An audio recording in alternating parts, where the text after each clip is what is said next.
कड़ी मेहनत आपको वहां पहुंचा देती है जहां अच्छी किस्मत शायद आपको पहुंचा दे। निंदा से घबराकर अपने लक्ष्य को ना छोड़ें, क्योंकि लक्ष्य मिलते ही निंदा करने वालों की राय बदल जाती है। विद्यार्थी जीवन में जीवन की छोटी छोटी आदतें हमारे जीवन में बड़ा फर्क पैदा कर देती है। अगर तुम सूरज की तरह चमकना चाहते हो तो सूरज की तरह जलना सीखो। मेहनत इतनी खामोशी से करो कि कामयाबी शोर मचा दे। जब तक तुम दौड़ने का साहस नहीं जुटाओगे तब तक तुम्हारे लिए प्रतिस्पर्धा में जीतना सदा असंभव बना रहेगा। जिस दिन एक सिग्नेचर ऑटोग्राफ में बदल जाए तब मान लीजिएगा कि आप कामयाब हो गए। हमारा भविष्य हमारे वर्तमान पर निर्भर करता है, इसलिए अपने लक्ष्य पर काम करो। आप में शुरू करने की हिम्मत है तो आप में सफल होने के लिए भी हिम्मत है। सच्चाई वह दिया है जिसे अगर पहाड़ की चोटी पर रख दो तो बेशक रोशनी कम करे पर दिखाई बहुत दूर से भी देता है। विद्यार्थी जीवन की कड़वी सच्चाई है कि आजकल परीक्षा के परिणाम में विद्यार्थी कितना भी नंबर ला दे तब भी उसका परिवार खुश नहीं होता। इसलिए नंबर के बदले सीखने पर ज्यादा ध्यान दे। एक परीक्षा कभी कठिन या आसान नहीं होती। जिस विद्यार्थी ने अच्छी मेहनत की हो उसके लिए परीक्षा आसान होती है, और जिसने परीक्षा के लिए कोई मेहनत नहीं की उसके लिए परीक्षा बहुत कठिन होती है। परीक्षा के समय सबको डर लगता है, पर फेल वही होते हैं जो पढ़ाई नहीं करते। सफल और असफल विद्यार्थी में केवल एक ही फर्क होता है। एक सफल विद्यार्थी शिक्षा के अलावा किसी और चीज पर ध्यान नहीं देता, जबकि असफल विद्यार्थी शिक्षा के अलावा सब पर ध्यान देता है।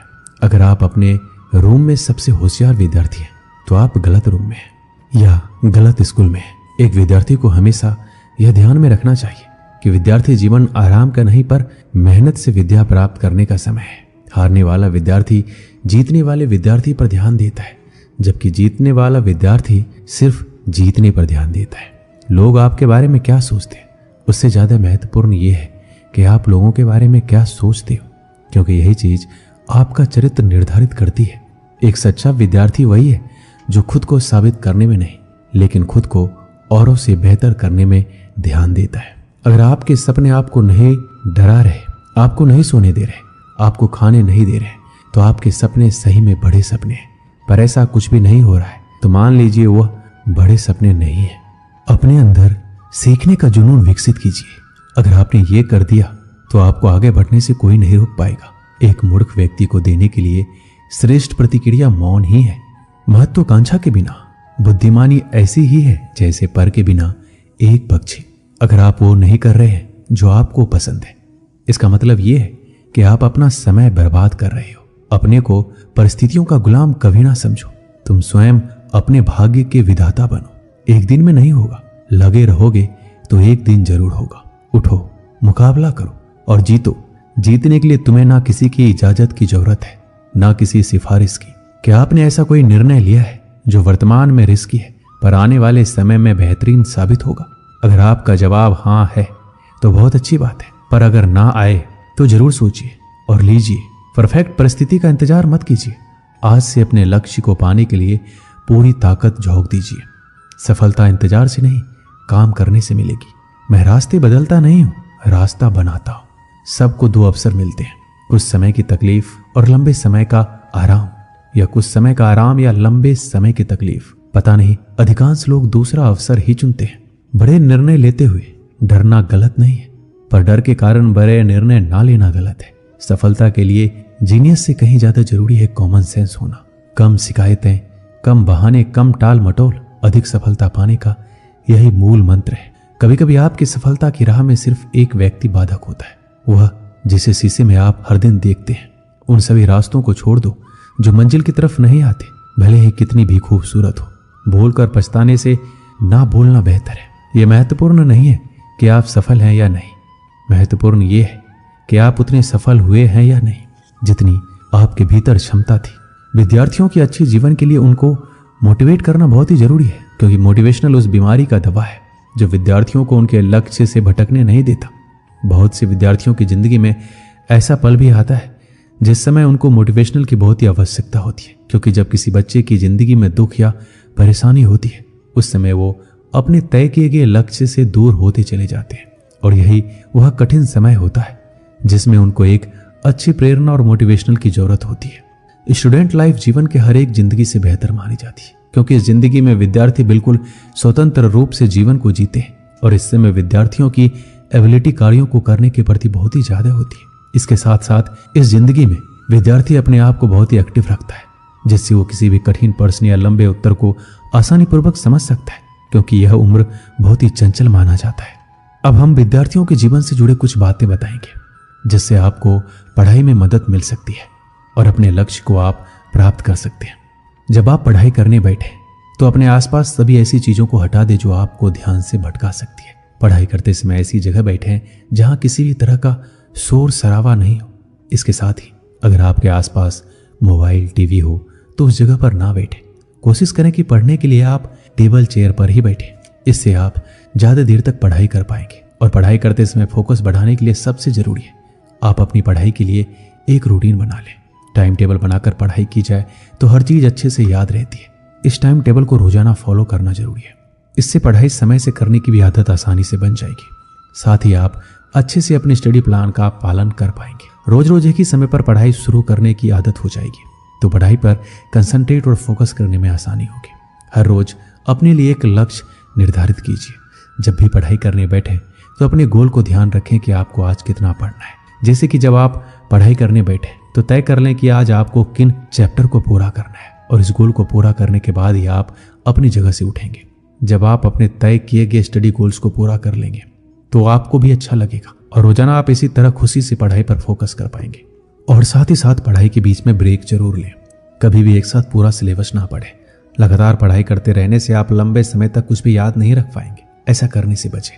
अगर आप चाहते हैं कि आपका पढ़ाई में और अच्छा फोकस हो तो इस दौरान बीच बीच में छोटे ब्रेक्स लेने चाहिए। हालांकि इन ब्रेक्स में आपको टीवी या मोबाइल चलाने से दूर रहना चाहिए। कोशिश करें कि 30 से 45 मिनट की पढ़ाई करने के बाद आपको कम से कम 5 से 10 मिनट का ब्रेक जरूर लेना चाहिए। अक्सर आपने देखा होगा विद्यार्थी पूरा दिन घर में उछल कूद करता रहता है, ज्यादा से ज्यादा बाहर खेलता है, लेकिन जैसे ही उसको पढ़ने के लिए बैठाया जाता है उसे आलस या सुस्ती आने लगती है और वह पढ़ाई से कतराने लगता है। आपने सुना होगा जो समय के साथ चलता है वो पूरी दुनिया जीत सकता है। समय एक ऐसा चक्र है जो रंग को राजा और राजा को रंग बना सकता है। इसलिए समय के महत्व को समझिए और उसका उपयोग कीजिए, दुरुपयोग नहीं। ये फिर लौट कर नहीं आने वाला है, इसलिए इसके साथ चलिए, ना आगे ना पीछे, केवल साथ। और आप अपने प्रति अनुशासित रहें, क्योंकि एक विद्यार्थी की पहचान उसका अनुशासन ही होता है। जब आप अनुशासित रहेंगे तब आपको यह ज्ञात होगा कि कौन सा कार्य करना आवश्यक है और कौन सा नहीं। किसी विद्यार्थी के पास अनुशासन होना ही उसकी सबसे बड़ी सीख है। आपको सोचकर परेशानी हो रही होगी कि आखिर ये मैनेज कैसे होगा। जाहिर सी बात है, परेशानी तो होगी, क्योंकि इसे भी आपको ही मैनेज करना होगा। एक बात मैं आपको याद दिला दूं, जो काम शुरू में कष्टदायक होता है बाद में फलदायक भी होता है। इसलिए परेशानियों से घबराएं नहीं, आगे बढ़े और उस काम को समाप्त करें। सोने के लिए भी समय निर्धारित कीजिए। प्रत्येक विद्यार्थी को कम से कम 6 से 7 घंटे तक सोना चाहिए। इससे शरीर पहले की तुलना में ज्यादा सक्रिय रहता है, जिससे विद्यार्थी की स्मरण शक्ति में वृद्धि होती है, जो पढ़ाई दौरान ज्यादा फायदेमंद होता है। अक्सर विद्यार्थियों द्वारा पूछा जाता है कि पढ़ाई कैसे करें ताकि मन लगे। इंसान का मन बहुत चंचल होता है, एक पल में यहाँ तो दूसरे पल में वहां चला जाता है। इसलिए हमें पढ़ाई करते समय इस बात का ध्यान रखना चाहिए कि नेगेटिव थिंकिंग और ऐसी किसी भी तरह की बातें हमारे मस्तिष्क में ना आए जिससे हमारा मन डाइवर्ट हो। मन को काबू में करना बहुत बड़ा काम होता है, पर ये जो संभव कर लेता है अपनी सफलता से कभी नहीं चूकता है। इसलिए कोशिश करें मन को विभाजित करने वाली यादों से दूर रहें। ऐसा हर विद्यार्थी के साथ होता है। जब वो पढ़ने बैठते हैं तो उसके मन में कई प्रकार के विचार उनके सामने आने लगते हैं और वो धीरे धीरे उनमें खोने लगते हैं, जिससे उनका ध्यान पढ़ाई से हट जाता है। पढ़ते कुछ है, दिखाई कुछ और देता है। इसका मुख्य 2 वजह होता है। पहला, उस समय पढ़ने में रुचि नहीं है, और दूसरा, आप बहुत चिंतित हो। कोशिश करें तनाव से दूर रहने की। दोस्तों के साथ अपना ज्यादा टाइम स्पेंड करना एक बड़ी वजह है पढ़ाई में मन ना लगने की, क्योंकि दोस्तों के साथ समय का पता नहीं चल पाता, जिससे आपकी पढ़ाई का समय निकल जाता है, जो आपको बाद में चिंतन करने पर मजबूर कर देता है। सिर्फ सोच इतनी शक्तिशाली होती है जो सही और गलत में भेद कर सकती है, जो व्यक्ति को ऊपर उठा सकती है और नीचे गिरा सकती है। संसार की सबसे महंगी पुस्तक, सबसे बड़ा प्रेरक और मूल्यवान विचार आपके अंदर 1% का भी परिवर्तन नहीं ला सकते यदि आप बदलना ना चाहे तो। जो जानते नहीं इसलिए नहीं कर पाते वह अज्ञानी है। जो सब कुछ जानते हैं फिर भी अमल नहीं करते वो मूर्ख है। यदि हर सुबह नींद खुलते किसी लक्ष्य को लेकर आप उत्साहित नहीं है तो आप जी नहीं रहे, सिर्फ जिंदगी काट रहे हैं। दूसरों की मदद करते हुए यदि दिल में खुशी है तो वही सेवा है, बाकी सब दिखावा है। आपके जीवन में कुछ ऐसे नियम जरूर होने चाहिए जिनसे आप किसी भी कीमत पर समझौता नहीं करेंगे। किसी भी व्यक्ति को ज्यादा सुधारना चाहोगे तो आपका दुश्मन हो जाएगा। आप कभी भी नदी में कूदे बिना उसकी गहराई का अंदाजा नहीं लगा सकते। जब लोग छोड़ दे तब भी जीतने वाला व्यक्ति उसको छोड़े बिना उस पर लगा रहता है। यही जीतने वाले व्यक्ति और हारने वाले व्यक्ति में अंतर है। जीवन में सफल होना है तो खुद से काम करने से पहले एक प्रश्न पूछें, क्या यह सही कार्य है या सरल कार्य? सफलता के लिए कोई एलिवेटर नहीं है, आपको अपने आप ही सीढ़ियां चढ़नी होगी। 3 चीजों को बदलना बहुत जरूरी है, बहानों को अपने प्रयत्नों से, आलस को निश्चय से और समस्या को मौकों से। परिवर्तन और संघर्ष से सिर्फ एक कायर इंसान ही डरता है। सफल और हिम्मतवान व्यक्ति नहीं, अनुशासन ही सिद्धि और लक्ष्य को जोड़ने वाला पुल है। आपको सफलता चाहिए तो आपको उसकी कीमत के लिए भी तैयार रहना होगा। अगर आपको सफल होना है, वह आपके विद्यार्थी जीवन में हो या फिर आपके जीवन में, तो सिर्फ 2 शब्द जान लीजिए, वह है अभी जो करना है वो अभी करें। एक दिन की बात है, 2 मित्र सोहन और मोहन अपने गांव के मंदिर की सीढ़ियों पर बैठकर बातें कर रहे थे। इतने में एक तीसरा व्यक्ति जतिन उनके पास आया और उनकी बातों में शामिल हो गया। तीनों दिन भर दुनिया जहां की बातें करते रहे। कब दिन ढला, कब शाम हुई, बातों बातों में उन्हें पता ही नहीं चला। शाम को तीनों को भूख लग गई। सोहन और मोहन के पास क्रमशः 3 और 5 रोटियां थी, लेकिन जतिन के पास खाने के लिए कुछ भी नहीं था। सोहन और मोहन ने तय किया कि वो अपने पास की रोटियों को आपस में बांटकर खा लेंगे। जतिन उनकी बात सुनकर प्रसन्न हो गया, लेकिन समस्या ये खड़ी हो गई, कुल 8 रोटियों को तीनों में बराबर कैसे बांटा जाए। सोहन इस समस्या का समाधान निकालते हुए बोला, हमारे पास कुल 8 रोटियां हैं, हम इन सभी रोटियों के 3-3 टुकड़े करते हैं। हमारे पास कुल 24 टुकड़े हो जाएंगे, उनमें से 8-8 टुकड़े हम तीनों खा लेंगे। मोहन और जतिन को यह बात जच गई और तीनों ने वैसा ही किया। रोटियां खाने के बाद वो तीनों उसी मंदिर की सीढ़ियों पर सो गए, क्योंकि रात काफी हो चुकी थी। रात में तीनों गहरी नींद में सोए और सीधे अगली सुबह उठे। सुबह जतिन ने सोहन और मोहन से विदा ली और बोला, मित्रों, कल तुम दोनों ने अपनी रोटियों में से तोड़कर मुझे जो टुकड़े दिए, उसकी वजह से मेरी भूख मिट पाई। इसके लिए मैं तुम दोनों का बहुत आभारी हूँ। यह आभार तो मैं कभी नहीं चुका पाऊंगा, लेकिन फिर भी उपहार स्वरूप मैं तुम दोनों को सोने की ये 8 गिन्नियां देना चाहता हूँ। यह कहकर उसने सोने की 8 गिन्नियां उन्हें दे दी और विदा लेकर चला गया। सोने की गिन्नियां पाकर सोहन और मोहन बहुत खुश हुए। उन्हें हाथ में लेकर सोहन मोहन से बोला, आओ मित्र, ये 8 गिन्नियां आधी आधी बांट लें। तुम 4 गिन्नी ले लो और मैं 4 गिन्नी ले लेता हूँ। लेकिन मोहन ने ऐसा करने से इनकार कर दिया। वो बोला, ऐसा कैसे? तुम्हारी 3 रोटियां थी और मेरी 5। मेरी रोटियां ज्यादा थी, इसलिए मुझे ज्यादा गिन्नियां मिलनी चाहिए। तुम 3 गिन्नी लो और मैं 5 लेता हूँ। इस बात पर दोनों में बहस छिड़ गई। बहस इतनी बढ़ी, मंदिर के पुजारी को बीच बचाव के लिए आना पड़ा। पूछने पर दोनों ने एक दिन पहले का किस्सा और सोने की गिन्नियों की बात पुजारी को बता दी। साथ ही उसने निवेदन किया कि वो कोई निर्णय ले, जो भी वो निर्णय करेंगे उन्हें स्वीकार होगा। यूं तो पुजारी जी को मोहन की बात ठीक लगी, लेकिन वो निर्णय में कोई गलती नहीं करना चाहते थे, इसलिए बोले, अभी तुम दोनों ये गिन्नियां मेरे पास छोड़ जाओ। आज मैं अच्छी तरह सोच विचार कर लेता हूँ। कल सुबह तुम आना, मैं तुम्हें अपना अंतिम निर्णय बता दूंगा। सोहन और मोहन सोने की गिन्नियां पुजारी जी के पास छोड़कर चले गए। देर रात पुजारी जी गिन्नियों के बंटवारे के बारे में सोचते रहे, लेकिन किसी उचित निष्कर्ष पर नहीं पहुंच सके। सोचते सोचते उन्हें नींद आ गई और वो सो गए। नींद में एक सपना आया। उसे सपने में भगवान दिखाई पड़े। सपने में उन्होंने भगवान से गिन्नियों के बंटवारे के बारे में पूछा तो भगवान बोले, सोहन को 1 गिन्नी मिलनी चाहिए और मोहन को 7। ये सुनकर पुजारी जी हैरान रह गए और पूछ बैठे, ऐसा क्यों प्रभु? तब भगवान जी बोले, देखो, सोहन के पास 3 रोटियां थी, जिसके उसने 3 टुकड़े किए। उन 3 टुकड़ों में से 8 टुकड़े उसने खुद खाए और 1 टुकड़ा जतिन को दिया। वहीं मोहन ने अपनी 5 रोटियों के 15 टुकड़े किए। उनमें से 7 टुकड़े जतिन को देकर खुद 8 टुकड़े खाए। चूंकि सोहन ने जतिन को 1 टुकड़ा दिया था और मोहन ने 8, इसलिए सोहन को 1 गिन्नी मिलनी चाहिए और मोहन को 7। पुजारी जी भगवान के इस निर्णय पर बहुत ही प्रसन्न हुए और उन्हें कोटि कोटि धन्यवाद देते हुए बोले, प्रभु, मैं ऐसे न्याय की बात कभी सोच भी नहीं सकता था। अगले दिन जब सोहन और मोहन मंदिर आकर पुजारी से मिले तो पुजारी जी ने उन्हें अपने सपने के बारे में बताते हुए अंतिम निर्णय सुना दिया और सोने की गिन्नियां बांट दी। इस कहानी से हमें क्या सीख मिलती है?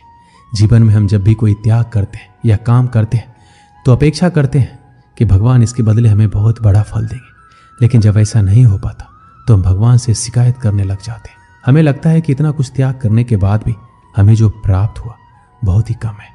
भगवान ने हमारे साथ अन्याय किया है, लेकिन वास्तव में भगवान का न्याय हमारी सोच से परे है। वह महज हमारे त्याग को नहीं बल्कि समस्त जीवन का आकलन कर निर्णय लेता है। इसलिए जो भी हमें मिला है उसमें संतुष्ट रहना चाहिए। और भगवान से शिकायतें नहीं करनी चाहिए, क्योंकि भगवान का निर्णय सदा न्याय संगत होता है और हमें जीवन में जो भी मिल रहा होता है। यदि प्रेम का मतलब सिर्फ पा लेना होता तो हर हृदय में राधा कृष्ण का नाम नहीं होता। मैं ना तो तुम्हारी महंगी भेंट से प्रसन्न होता हूं, ना दिखावटी दान दयालुता से। अगर मेरे मन को हरना है तो मुझे प्रेम से पुकारो, मैं हाजिर हो जाऊंगा। प्रेम वो नहीं जो इजहार किया जाए, प्रेम तो वो है जो महसूस किया जाए। प्रेम वो नहीं जो पाया जाए, प्रेम तो वो है जो जिया जाए। सच्चा प्रेम वो होता है जिसमें दूर रहने के बाद भी हर पल दिल में उसी इंसान का नाम हो। प्रेमी का सबसे बड़ा सहारा उसका प्रेम ही होता है। जिस प्रेम में प्रमाण देना पड़े वह प्रेम नहीं है। प्रेम को प्रमाण की नहीं, समझने की जरूरत होती है। जिससे प्रेम करते हो उसे समझने की कोशिश करो।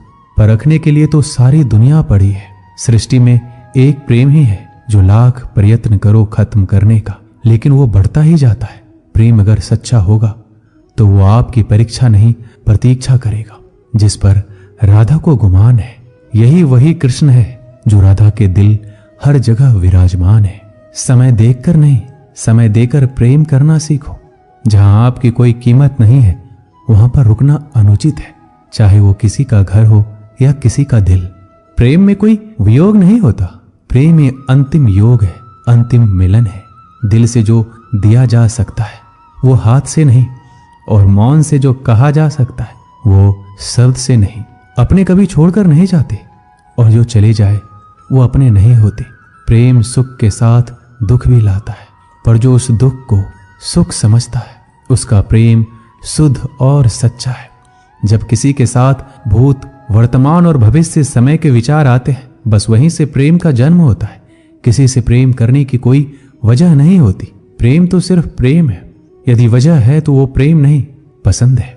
जो मनुष्य से प्रेम नहीं कर सकता वह परमात्मा से कभी प्रेम नहीं कर सकता। सब कुछ झूठा हो सकता है, मगर प्रेम में बहाए आंसू नहीं। प्रेम और आस्था दोनों पर किसी का जोर नहीं। ये मन जहां लग जाए वहीं ईश्वर नजर आता है। प्रेम में दर्द हर एक को मिलता है, बस जो सह जाता है वो प्रेम निभा जाता है। मुक्ति की इच्छा का अंत हो जाना ही मुक्ति है, और प्रेम की तलाश का अंत हो जाना ही प्रेम है। हर एक चीज तब तक सुंदर है जब तक आप उसे प्रेम करते हैं। कभी कभी उनसे भी दूर होना पड़ता है जिनके साथ हम पूरी जिंदगी गुजारना चाहते हैं। जिंदगी में सच्चे प्रेम का मतलब सिर्फ वही जानता है जिसने कभी सच्चा प्रेम करके खो दिया हो। प्रेम तो आखिर प्रेम है, आज नहीं तो कल जरूर होगा। प्रेम में स्वतंत्रता दी जाती है, अधिकार नहीं पाया जाता। प्रेम का अर्थ है कि सभी सुख दुख और मोह से परे रहना। शादी करने के बाद किसी और से प्रेम करना गलत है, तो प्रेम होने के बाद किसी और से शादी करना भी गलत है। अहंकार करने पर इंसान की प्रतिष्ठा, वंश, वैभव तीनों ही चले जाते हैं।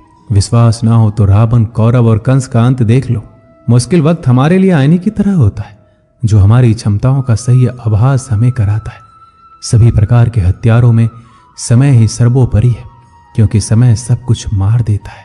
किसी दूसरे के जीवन के साथ पूर्ण रूप से जीने से अच्छा है कि हम अपने स्वयं के भाग्य के अनुसार अपूर्ण जिए। परिवर्तन ही इस संपूर्ण संसार का नियम है। इसलिए व्यक्ति को कभी अपने वर्तमान पर घमंड नहीं करना चाहिए। अपने काम पर अपना दिल लगाओ, लेकिन इसके इनाम पर कभी नहीं। इस संसार में देखने के लिए बहुत सारे खूबसूरत स्थान हैं, पर सबसे खूबसूरत जगह है बंद आंखों से अपने भीतर देखना।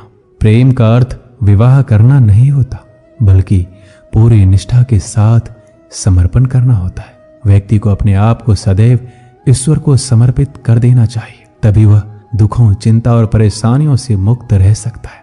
माफ करना और शांत रहना सीखिए, वो एक ऐसी ताकत बन जाएगी कि पहाड़ भी रास्ता देंगे। व्यक्ति को अपने इंद्रियों को वश में रखने के लिए बुद्धि और मन को नियंत्रित रखना होगा। जो होने वाला है वो होकर ही रहता है, और जो नहीं होने वाला वह कभी नहीं होता। ऐसा निश्चय जिनकी बुद्धि में होता है उन्हें चिंता कभी नहीं सताती है। किसी भी व्यक्ति को ना तो समय से पहले और ना ही भाग्य से अधिक कुछ मिलता है, लेकिन उसे सदैव पाने के लिए प्रयत्नशील रहना चाहिए। श्री कृष्ण कहते हैं, इंसान हमेशा अपने भाग्य को कोसता है, ये जानते हुए भी कि भाग्य से भी ऊंचा उसका कर्म है जो स्वयं के हाथों में है। व्यक्ति को आत्मज्ञान के माध्यम से संदेह रूपी अज्ञानता को समाप्त करना चाहिए। मैं उन्हें ज्ञान देता हूं जो सदा मुझसे जुड़े रहते हैं और जो मुझसे प्रेम करते हैं। सत्य कभी दावा नहीं करता कि मैं सत्य हूं, लेकिन झूठ हमेशा दावा करता है कि सिर्फ मैं ही सत्य हूं। परिवर्तन संसार का नियम है। समय के साथ संसार से हर चीज परिवर्तन के नियम का पालन करती है। हालांकि मैं भूत, भविष्य और वर्तमान काल के तीनों जीवों को जानता हूं, लेकिन मुझे वास्तव में कोई नहीं जानता है। संयम, सदाचार, स्नेह एवं सेवा ये गुण भली भांति संगत के बिना नहीं आते। जिस प्रकार से प्राकृतिक मौसम में बदलाव आता है, ठीक उसी प्रकार से जीवन में भी सुख दुख आता रहता है। वह कभी अस्थायी नहीं रहते हैं। इस जीवन में ना कुछ खोता है ना व्यर्थ होता है। जो लोग परमात्मा को पाना चाहते हैं वह ब्रह्मचर्य का पालन करते हैं। भगवान श्री कृष्ण कहते हैं, मैं इस संसार का सुगंध हूं, अग्नि की उष्मा हूं और समस्त जीवित प्राणियों का आत्म संयम हूं। मन में कभी डर पैदा मत होने दो। वो वास्तविक नहीं है। वो ना तो कभी था ना कभी होगा। इसके विपरीत जो वास्तविक है वह हमेशा से था और उसे ना तो बदला जा सकता है ना कभी नष्ट किया जा सकता है।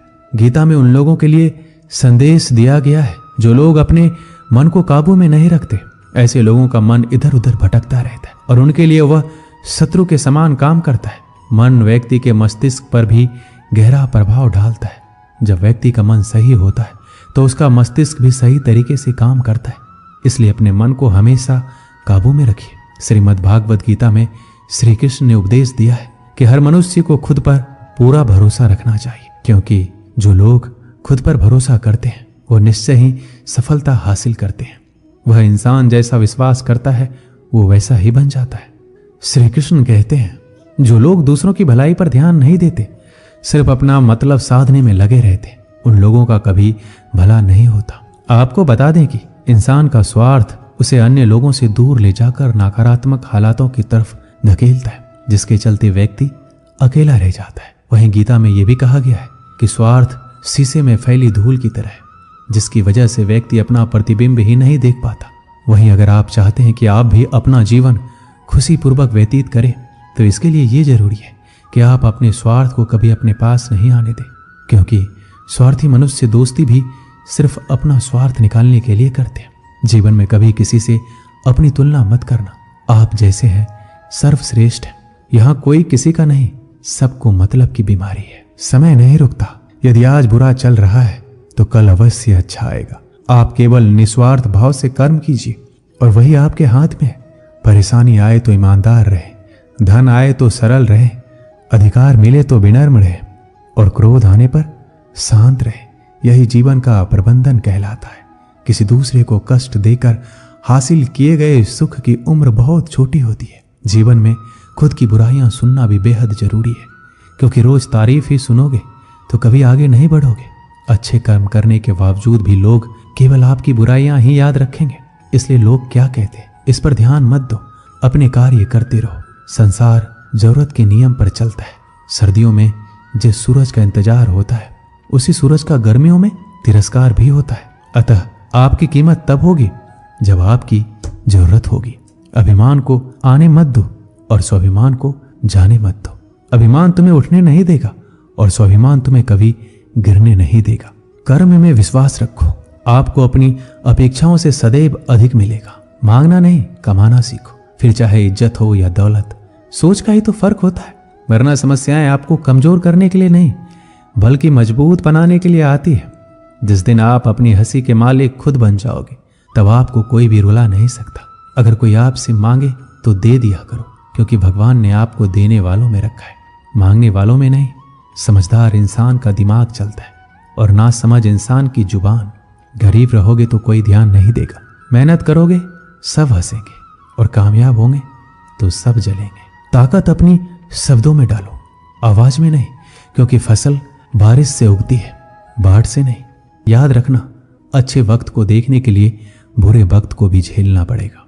सेवा सबकी करो, लेकिन आशा किसी से मत रखो, क्योंकि सेवा का असली मूल्य भगवान ही देते हैं। खुद को काट कर भी रख दोगे तो ये दुनिया आपसे खुश नहीं होगी। इसलिए वो करो जो मन चाहे, वो नहीं जो दुनिया चाहे, क्योंकि दुनिया की पसंद को बदलते वक्त नहीं लगता।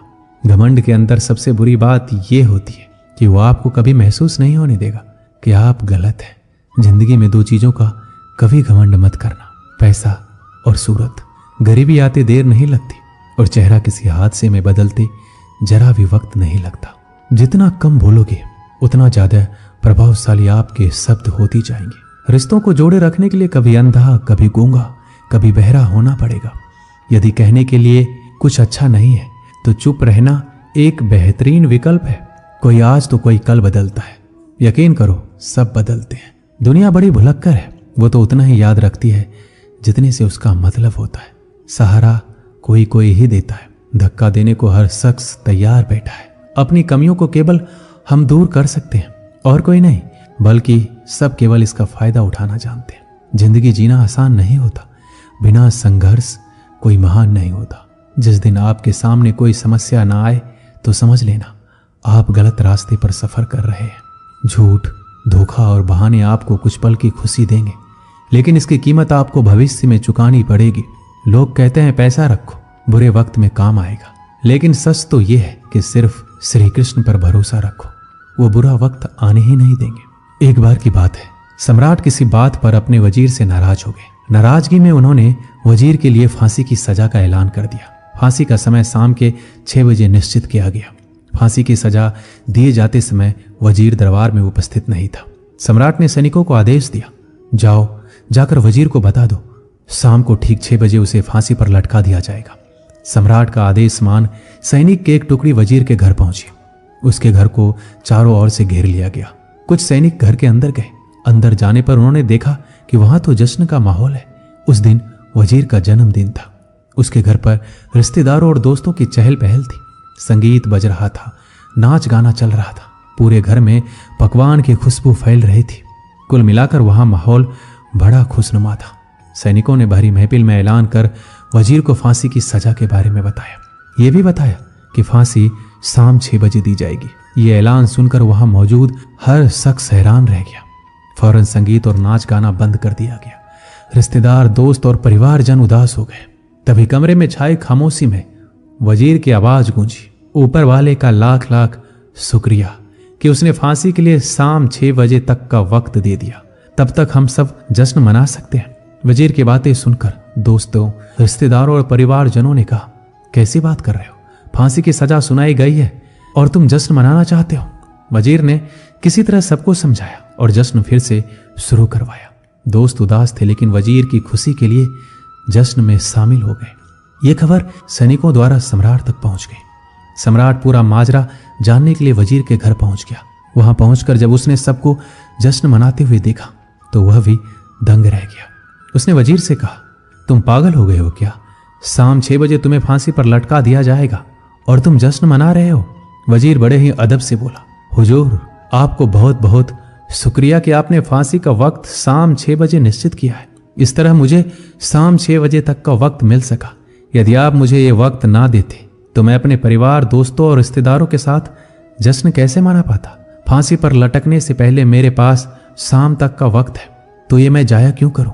मेरे पास जितना भी वक्त है उसे मैं खुशी खुशी गुजारना चाहता हूं। ये बात सुनकर राजा ने वजीर को गले लगा लिया और कहा, जिस इंसान को वक्त की कदर है, जो जिंदगी का हर लम्हा खुशी खुशी गुजारना चाहता है, उसे मौत कैसे दी जा सकती है? उसे जीने का पूरा हक है। तुम्हारी बातों ने हमारा दिल खुश कर दिया। तुम्हारी फांसी की सजा माफ की जाती है। दोस्तों, इस कहानी से हमें यही सीख मिलती है, जिंदगी खूबसूरत है, इसका हर लम्हा खुशी के साथ गुजारें। यह जरूर है कि जिंदगी में कई बार मुश्किलों से भरा वक्त सामने आ खड़ा होता है और हम परेशान हो जाते हैं। ऐसे में हम जिंदगी जीना ही छोड़ देते हैं। मुश्किलों से हारे नहीं, उसका सामना करें और खुशी के साथ करें। जो भी समय आपके पास है उसका पूरा सदुपयोग करें। ये जिंदगी बार बार नहीं मिलने वाली, इसे खुलकर जिए। दोस्तों, इस वीडियो में बस इतना ही। मिलते हैं अगले वीडियो में। अपना ख्याल रखिएगा। जय श्री कृष्ण।